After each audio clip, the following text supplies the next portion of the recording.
Time to break down a Quake round. 4 vs 4, I'm on blue, the losing team. On this map, everyone goes bridge, usually. That's the section up ahead there. The yellow marked blue guys are on my team. The green guys are enemies. Teammate is going to run away, leaving only one on bridge. Those are bad odds, so I'm going to backtrack, keeping just out of the way of their rockets. 3, 2, 1, fight!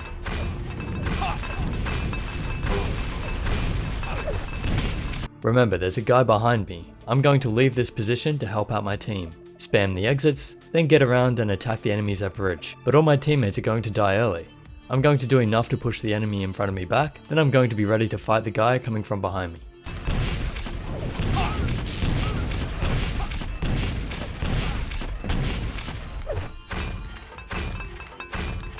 Last standing! See that? I knew someone was coming from behind, so I tried to dodge with a rocket jump. I think I was meaning to go ahead, but it was such a split-second thing that I missed. I hit the wall, so that stopped me in my tracks, and I ended up getting shot anyway. Now this part is interesting because an enemy is going to come up to fight me, and I will engage the fight with him. I have no real choice actually, but while fighting and dodging his shots, I'm going to also be dodging the other shots from the other person below. So I'm going to be doing forward and back motions. This also helps him faking out the other guy as well. It might seem random, but see if you can spot it. Extra tip, I'm also using the ledge to my advantage, because he can't see me above it. So that's giving him as little vision of my body as possible. In Quake, it doesn't matter where you get hit, it takes the same damage.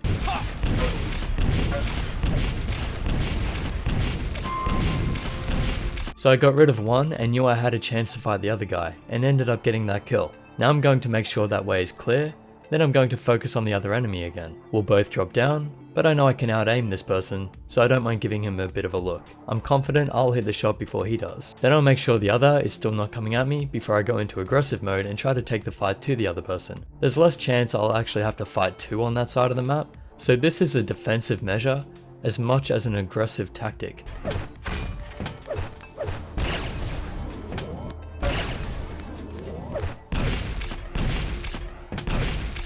As I can't find him, I predict the other might come out from this side. That's why I'll fire a precautionary rocket.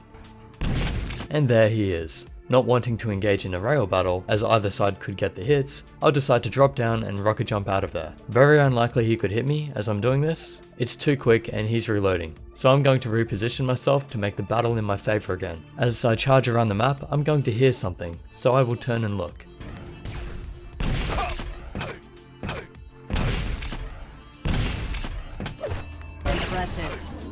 Bam, an extra 80 damage done. That's at least 160 on him now.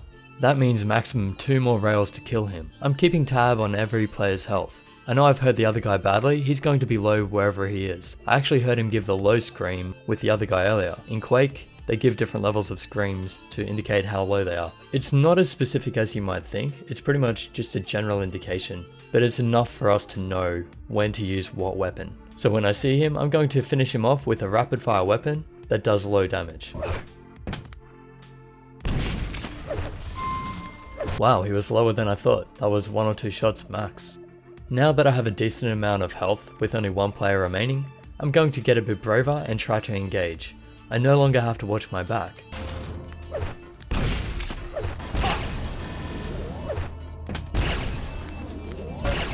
Boom, he has a maximum of 80 health. So 1 rail will finish him off. I'll reposition, try to get a shot at him.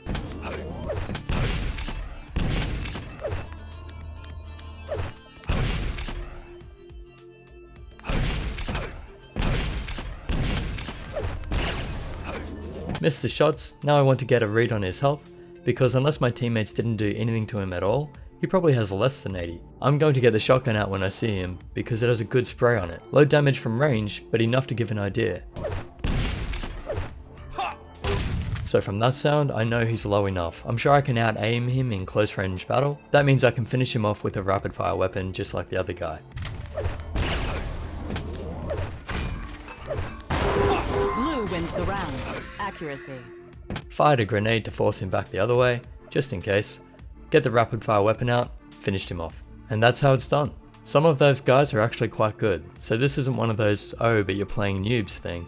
That wasn't easy. Besides, I've done this against great players too, and they've done it against me. This isn't something that I'm only good at. It's the nature of the game. Sometimes you can move in such a way that being left alone becomes the advantage. The point of this video though is to show why I don't give up. I practice what I preach, as I was talking about in the winning mindset video, and pressure situations. I've been in those situations a lot. They don't bother me, they're actually fun.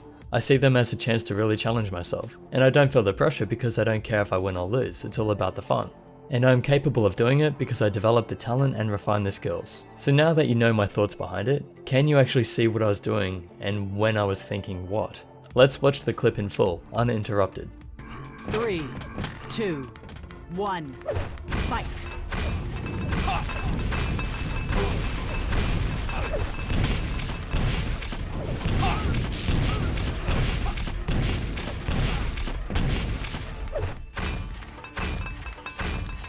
Last standing!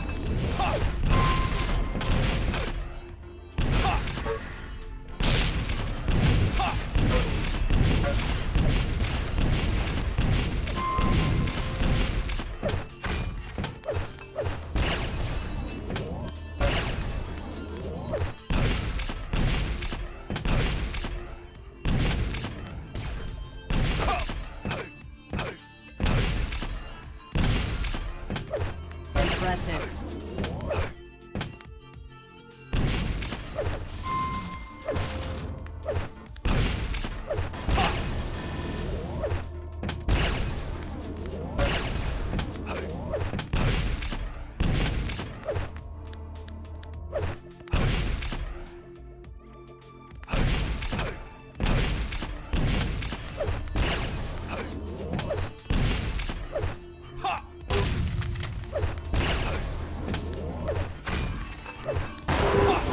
Wins the round.